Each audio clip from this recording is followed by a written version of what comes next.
left school, at the age of 16 and went and worked on a farm, on a sheep and beef farm, which was just around the corner from my parents' house. So that was pretty cool. And I was earning a huge income, 16,000 a year. And how that job came about actually was prior to leaving school, I used to go around riding on my bike, knocking on farmers' doors, like finding, say, oh look, I'm Cameron Stewart, look, I'm looking for some part-time work. And what happened was I ended up getting some part-time work with these guys. And when I left school, they said, oh look, here you go, here's a position for you, and away we went. Where I went to school in Winton, there was a whole lot of people, all of my mates all lived on farms, so I was like the odd one out. My dad was a freezing worker, and I didn't have it, obviously a farm. Dad was just a worker, so I grew up in a pretty, like a really awesome family, but we didn't have all the luxuries and things like that. So it was an interesting. It was interesting. I got probably the competitive edge from a young age, like seeing all my mates and stuff. They had all these flashy motorbikes and me, all this stuff. So I started the burn or the desire started at that age to go out there and, try and beat everyone else. So that's where the competitive edge probably started at that young age. Because like for example, when I was at school, other people would get lunch money and stuff given to them. If I wanted to buy lunch at school, I'd have to use my own pocket money I'd earned. And Mum would make me lunch, obviously, but just to fit in, you'd want to buy your lunch. So it was just one of those little things, just little things like that you remember over time. It's little, and so it was good growing up, and learnt to work hard, and played hard as well. So a lot of partying, a lot of drinking through those younger years, and playing rugby. You're playing rugby practice Tuesday, Thursday, Saturday games, so you're boozing and partying through those times, but it was all part of the process. And then I got to that point, I was there up in Mosman in Southland there playing rugby and stuff like that, and then I sort of was getting into a bit of grief. I was a fairly fiery character at that time of my life. I was highly competitive, very ego driven and full of energy, and just wanted to anyone that come across my path was that annoyed me or whatever. I tended to be quite aggressive, and it was just there was stuff inside me that wasn't dealing with at that young age. And because when I left school, I'd lost a friend.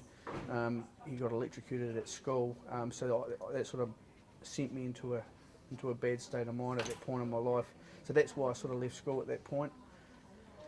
And so there was always a roller coaster in my mind. I was always very anxious at a young age, had really bad self-esteem at that point in my life. I could never speak in front of people. I could never, I couldn't communicate, and used to just get boozed up and, be an idiot as you do when you're a young guy. So it was interesting. It was interesting days, but when I was in Mosman playing footy and that up there, my actual boss, it was quite funny. My boss came up to me and said, "Look, you need to get out of here. Like you need to go and do something with your life." Like he obviously said, he was a really good guy, and he sort of said to me, "You need to go and do something. You're getting in too much trouble." At that point in time, I'd been barred from the Mosman pub and all sorts of crazy stuff, and I'd never been out of Southland. I was one of those guys that said I'd only ever been to Christchurch, so I was one of those guys that was like stuck in the Southland way. Said I was never going to leave there, and so about 18 years old, I booked a ticket, pretty erratically booked a ticket to Australia.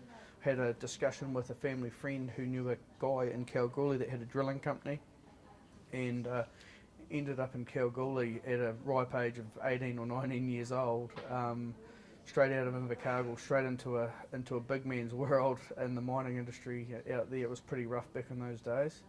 It was feral place to go, and I went from sort of $21,000 a year over there to probably 70 or 80,000 within the first year. And I was working at that point in time, like I was just working all the time. I'd do like, today it's they do sort of 2-in-1, 4-in-1 and things like that.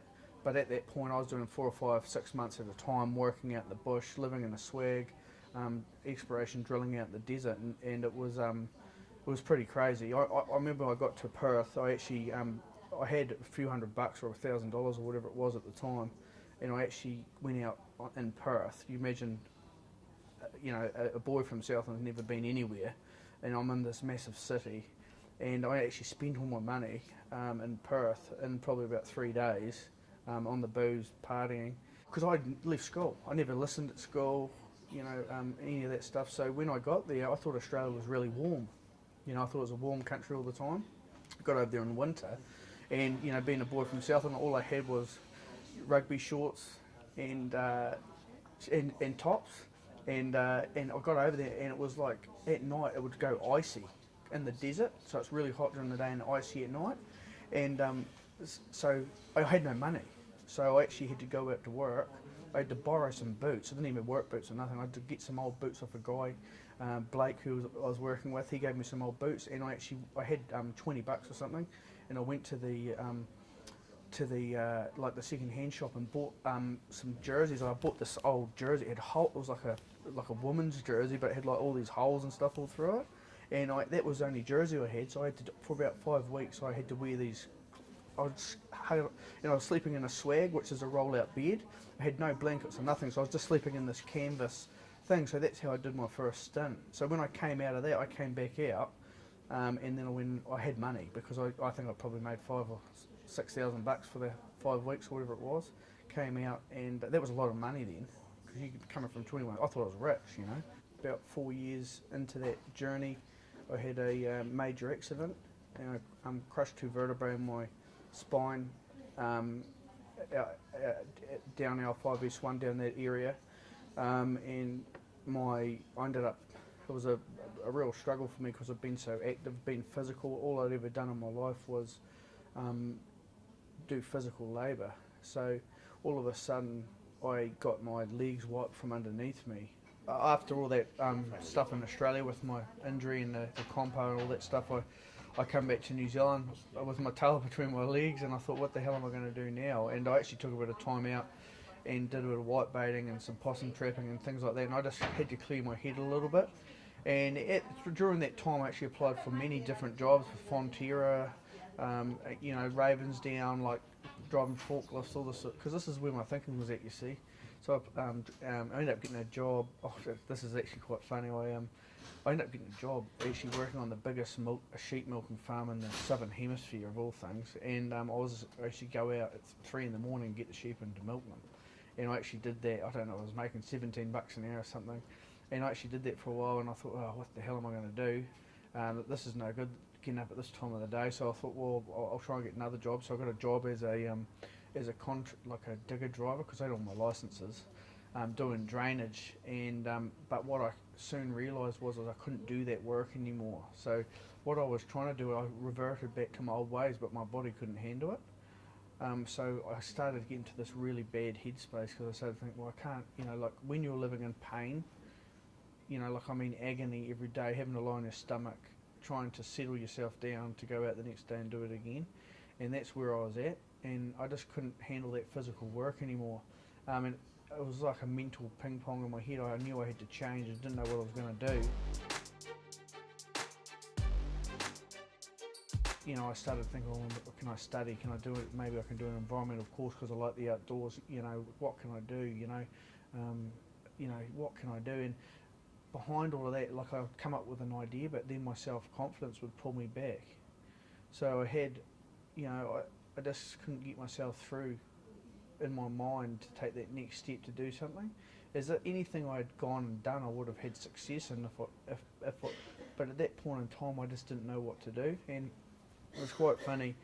I was in Winton, a wee small town about half an hour north of Invercargill, and I was just standing in a drain. I was doing drainage, and I was in the rain, pissing down rain. Out there in the rain, and I was watching a couple of my mates. I was standing down in this ditch, and I watched a couple of mates drive past in their cars, and they were livestock agents, and they were talking on the phone, driving around in cars. I thought, man, these guys just drive around, looking at cows and sheep, and then they buy them, blah blah blah. And I thought, that looks easy. I'm going to do that. So I went home that night and I actually emailed all of the livestock. There was no jobs on at the time. I emailed all of the livestock companies in New Zealand. There's about 5 or 6 different companies, and I actually waited another couple of months or whatever it was, and I actually got replies. And I got offered a couple of interviews, blah blah blah, just go and sit with people. I got offered a job in South Otago, which was a salary position. Like, by the way, I didn't understand any of this stuff at that point in time. And then the other position was in the North Island, in a place called Pew Pew in the King Country, which is in the heart of the King Country. And that was a straight commission with a retainer. So I decided pretty erratically, I was with a girl at the time, and I said, I'm going to the King Country, do you want to come? And so she ended up coming up to, so I packed up everything, ended up in the King Country being a livestock agent, and so I went out. This is where things started to change because it was so uncomfortable for me. First of all, I had to wear a salmon pink shirt, okay, with elders on it. Okay, you imagine a boy from Southland wearing a salmon pink shirt, having to pull up Farmer's Driveway. I'm Cameron Stewart. I'm the new agent in the area, and you're wearing a pink salmon. I was already, my self-confidence was terrible already, let alone wearing a pink shirt, pulling up a Farmer's Driveway. And the first driveway I pulled up, this farmer, I still remember to this day, he goes, "What the hell do you want?" And I said, "Well, what do you mean?" I said, "Well," he goes, "Get off my..." He pretty much used some cursing words and told me to get the hell off his property. And so I remember going out the driveway thinking, what the hell am I doing? Breaking down and crying, because it was just so out of my comfort zone to be doing that, And so I ended up, I went straight home actually that day, and I sat there and I had to regroup.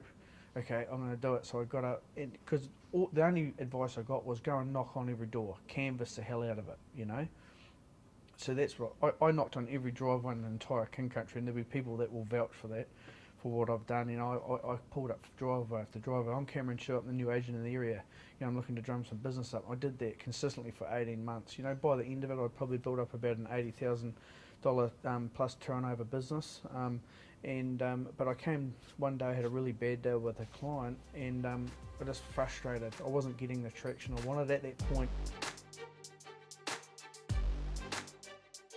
Just rewinding back a little bit, I'd actually bought 2 houses freehold by the time I was come back from Australia. They were paid off due to the compo and all the rest of it in Australia. So I had 2 houses freehold, which was about $300,000 New Zealand of property. And then what I actually done throughout the process in the King Country is I bought another 3. So I was already in. I was in the. I start to become in the looking zone. I remember clearly this day. I'd never ever read books at all. This one day I was in Masterton for an event with elders, walking through the Paper Plus, and this book was on the shelf, and it said The 4-Hour Work Week. It was by Tim Ferriss, and I looked at that book and I read it. I bought it. I read it. I didn't understand anything about it. So I read it. I read that book and I was just like, well, what is this all about? And I didn't understand any of it. I thought, well, and I sort of shelved it, And around that time, some other guy prospected me for an insurance broker, prospected me for some sort of multi-level business or something. And I remember telling him to get the hell out of my house. I just wasn't in that space. And so I picked up that book. So I was starting to get frustrated, and I came back one day, went online, Googled multi-millionaire property people, because I already had some houses. So I was like, well, I'm going to find someone that's going to, that can help me. Okay, and I never went to a seminar, nothing like that. I actually seen a website, went on there, rang this guy, said, look, what's this all about? He said, blah, blah, blah, it's 25,000 plus GST. So I got 2 credit, I think I borrowed money. Yeah, I got a credit card, bought this course for 25,000 with GST with the credit card. Never went to a seminar, nothing, and that was about a week prior. Then I just started going up to Auckland, and that's where I started the course with property tutors back in 2009, I think it was, or 2010.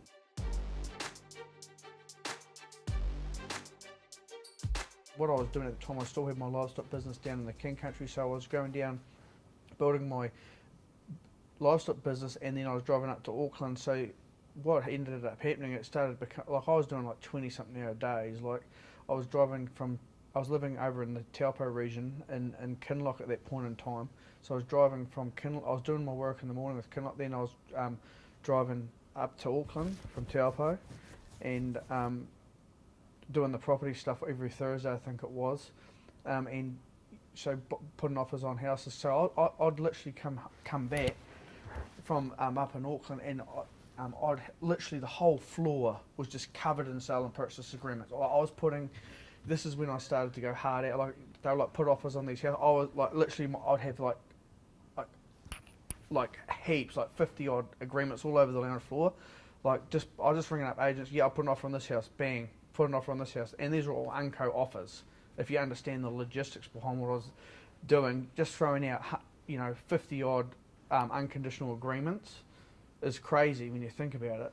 But this is what I got taught, so this is what I was doing. So I had no fear. I said, I'm going to do this. I'm going to make this work. Period. Whatever I've got to do, I'll make it work. So probably about 3 months into doing that course, I quit my livestock job, and I just about went. The first house I did, I just about went broke. I had to borrow $5,000 off my mate. I had to borrow $5,000 off my mate to pay the mortgage, because how I started the property was I had a revolving credit, so I had the other houses down south, so I got a $80,000 revolving credit, which is like an overdraft, and then I used asset lenders, so I was paying like 15 or 18% interest at the time, and I was using the revolving credit to pay for the deposit and the renovation, and using the rest of the asset lending to buy the rest of the property. So it was pretty high risk when you think about it. So I just started trading properties. I was sort of constrained because I was in this course, and I couldn't probably give it my foot. There was limitations. So it was when I got out of the course and the whole system, I really started to rocket forward. So that's where the huge momentum started to build. Like we started doing 30, 40 houses a year, and buying houses, contemporaneously selling houses, finder's fees, cosmetic renovations. So I started to just lived and breathed property. At this point, I around that time, so that's 2010, so 2011, going from that day when I made the decision to go up to Auckland, I just made the erratic decision to quit that job, and I wasn't in the financial position to do that. I was really pushing. I was tight, but in 2011, I was doing a favour for a guy. He'd sold the house, and I was letting the building inspector through, and this guy come onto one of my properties. Now, I never met this guy. He was a building inspector. Mark was his name, and he goes to me, Cameron, what are you trying to? No one had ever asked me this question. Going back to the energy behind all these different things from when I came back from Australia was, I always wanted to buy a farm, and that's still the same goal today. I could buy a farm now, but it's not the one I want. But the goal was always to get a farm. So everything was leading towards that. And in 2011, I got approached by a guy. He used to come on. He asked me a weird. I thought it was weird. He goes, Cameron, what are you trying to do here? What are you trying to achieve? And I said, well, I want to buy a farm in the South Island.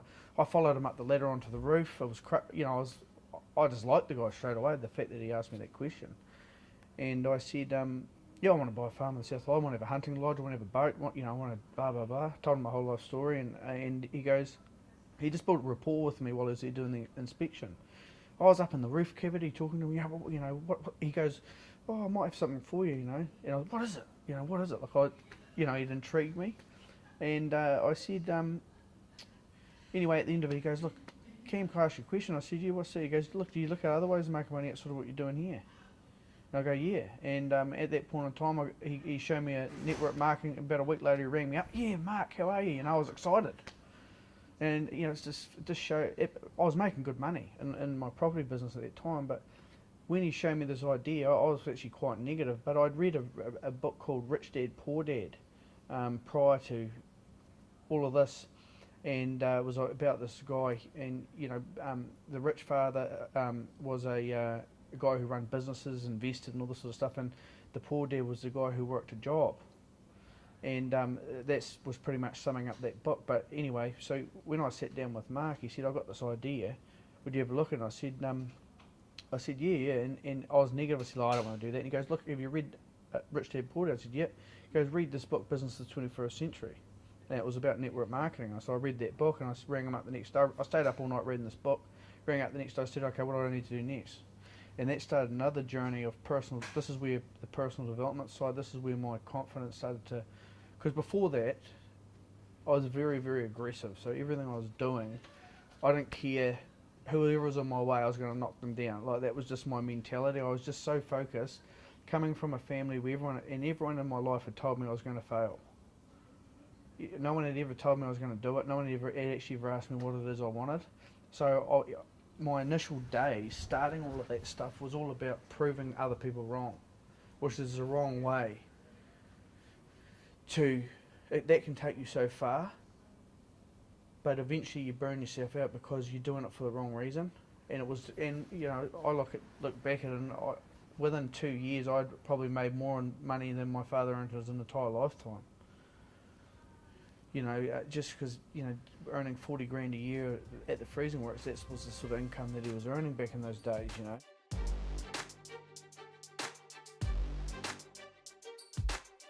The driver was, when I got shown this idea, I wasn't necessarily that keen on developing the particular business at the time, but I got plugged into a personal development program, and we got taught to listen to 2 or 3 audios a day and read books, 20 or 30 minutes of a book a day. And I started to go through, so this is in 2011, I was still hard out doing the property. Now in that process, this is what really propelled me with the property, is I started to actually care.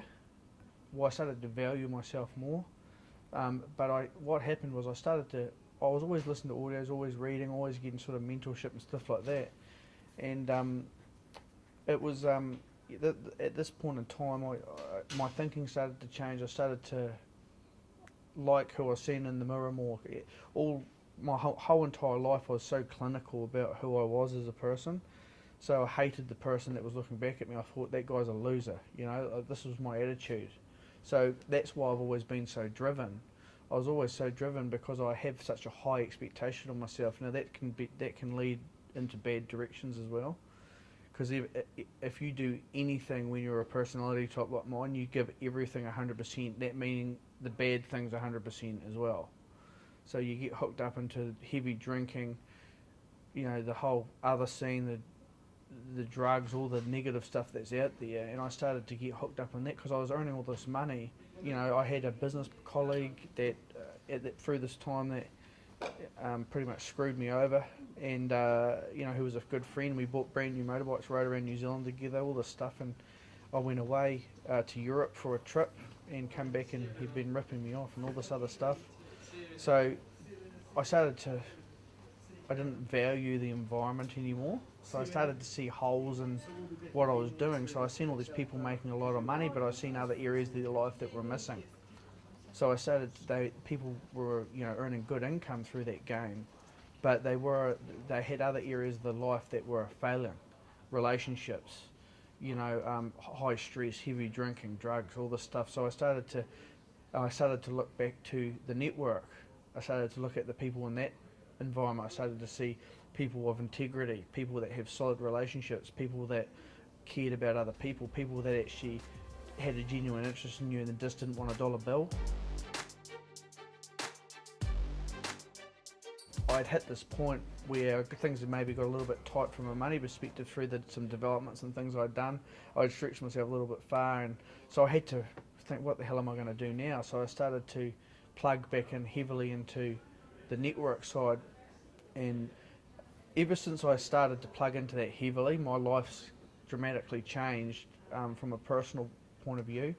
And it's like the old saying, to succeed in life, it comes down to, if you don't grow yourself you don't grow the person, they won't grow any other area of their life. And this is where most people plateau, is most people have big goals, aspirations and things that they want to achieve in their life, but they always hit a wall and they don't reset, or they don't grow themselves to a point, and hence other areas of life break down, relationships or whatever. So you see that happening with a lot of people, because typically in a relationship type scenario, you have one person that's growing and one person that's plateaued, and then people grow apart. And so when about this 2013, I met Emma. I was driving around. You got to imagine this, and new girls come into the scene. I'm driving around with a tub of books in my back seat, listening to all these audios. She's like, "What is this guy doing? I've got all this stuff everywhere." And she's like, "What are you doing?" She would ask me to go out on a date or something. I'd be like, "No, I can't. I've got a workshop." And that sort of blossomed in anyway. I had a house in we were living in Munnery Bridge in Auckland, and I was just going hard out doing the property, and I was doing some consulting, and I was doing some JVs and joint venture trades, and making really good money, which was exciting. Emma and I have grown a lot together, so we've got to the like in our business with our networking business, we'll be top producers within the next 12 to 24 months in that industry, and it's not about money, it's about making a difference. And I think the thing is in life, there's a lot of ways we can make money, but you've got to understand who you are as a person first and foremost before you can actually go out there and get the success that you want. And like Emma and I have got we've got a $1.2 million lifestyle block we live on today, and we've got a few houses all over the place, and toys, motorbikes, and all this sort of stuff. But that all started with at the end of the day, it started with and we haven't arrived. We're just evolving every year, every month, every day. So we're nowhere near arrived. But the thing is, throughout all this process, if I look back at all the steps from when I had the accident, even prior to heading to Australia, there's been erratic decisions that were made. They weren't really thought about. And this is how it sort of all succumbed, is just making a decision, and pushing through the fear, not letting fear paralyse me. See, this is where I see most people go wrong.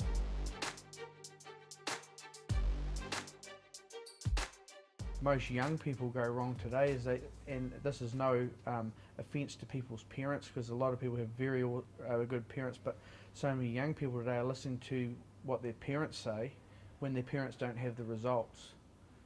And to be an entrepreneur or to go out there and get success in life, you've got to make your own path. And what I see time and time again is people listen to people that have got no results, that have no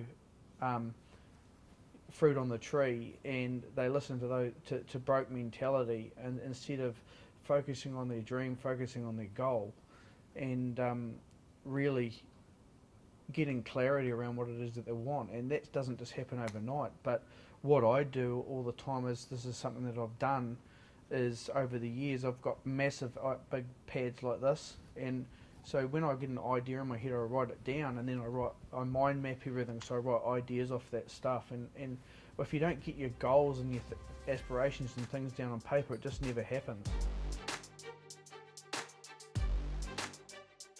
Today I can speak in front of big groups of people, I can speak in front of a camera, I can do all this stuff, but I never ever thought I'd be doing any of that.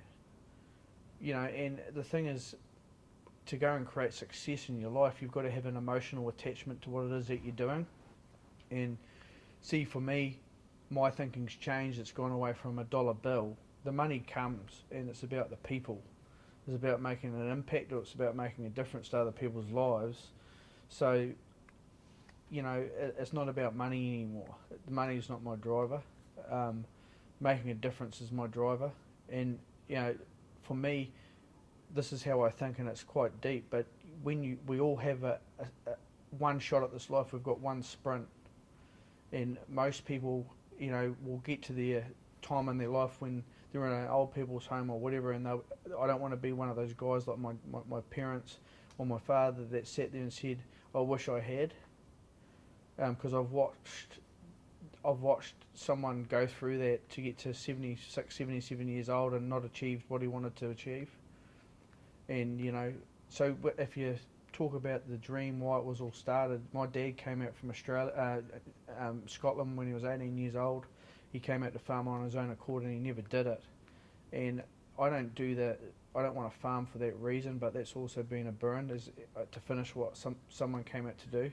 He may have tried to do it, but I'll finish it. And that's more. It's an emotional attachment to something. To say that if someone can come from nothing, from zero, and be the person that everyone thought was going to fail in life, and actually move forward and go out there and make that's a big difference. Because most people there's people out there in the world today that have everything at their doorstep, but they can't control their thinking, so they never move forward with their life. And then you see someone that's in a wheelchair, or both legs amputated, or whatever the case may be, and they'll go out there and be a huge success because it's got nothing to do with the outside world that matters. It's what's going on in your mind. And if I could give any advice to any person out there in the world today, would be, whatever it is that you want to do, you need to do it. If you've got an idea in your head, do it. Don't think about it. Go out there and make a decision and do it. And that's what life's about.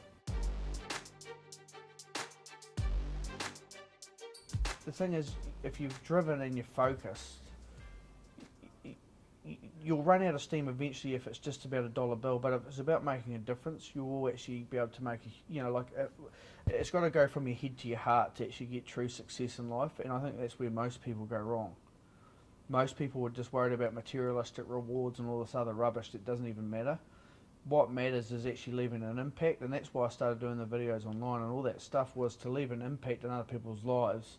So one day when I do leave this earth, that people remember me for being a good person and not being someone that was a crock or did something wrong. So you've got to, that's the burn. Leave an impact, leave a legacy. As I say, I had to take my eyes off myself, because if you only do something for yourself, there's not enough fuel in the tank, and that's where people crash and burn. And if you're doing stuff for other people, for me to be able to get to the point where I can go and do a whole heap of stuff for mum, and pay mum $50,000 or $60,000 a year just to live, or $100 grand a year, and so give her a life that she's never been able to have. Because I grew up in a household where mum goes to the supermarket with a calculator. Goes around the supermarket with a calculator. Like, I go down home, I just say fill up 3 trolleys.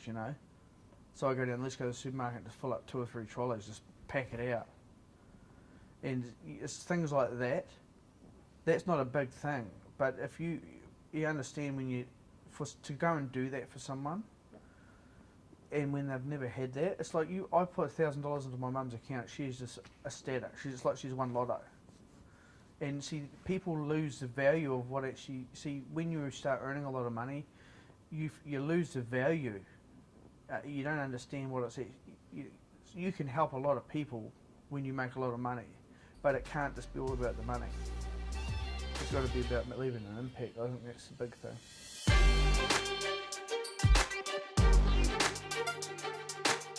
I've seen people come that were heavily drug involved, that were partying all the time, that were people that were introverted, that have plugged into a system, into a personal development system, that have dramatically changed. Like people that I could go through numerous people and talk about that, but it's people that have completely changed their entire direction of their life because they've got around an association.